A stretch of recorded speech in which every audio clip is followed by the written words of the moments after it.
Approximately 250 miles north of Detroit is a hidden gem called Idlewild. Between the 1920s and 40s, this resort served as a retreat for many affluent African Americans seeking solace outside of their segregated communities.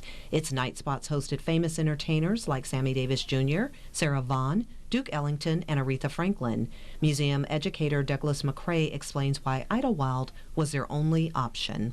There were many places in the country that they were still not allowed to go to because of the color of their skin. So the reason for Idlewild is to have a place that people like that could go to. McCrae says Idlewild still exists, but after the walls of segregation began falling, things changed. It was no longer a sanctuary as many African Americans began exploring other options. Blair Evans, a spokesperson for Gates Township, says they're working to nurture the old spirit of Idlewild. Evans shares the progress they've made within the last several years.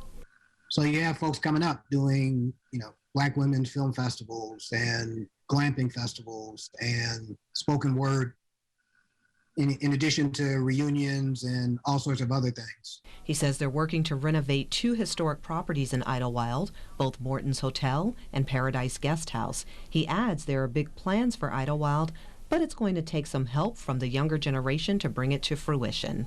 We're trying to build on the past, but not be locked into it. Take the best of the past and move that into the future. But I think the key point is that young folks need to move that into the future. Evans says even though Idlewild was a sanctuary for African Americans, it's always been a place welcoming to all. In Alpena, Stephanie Minichi, WBKB News.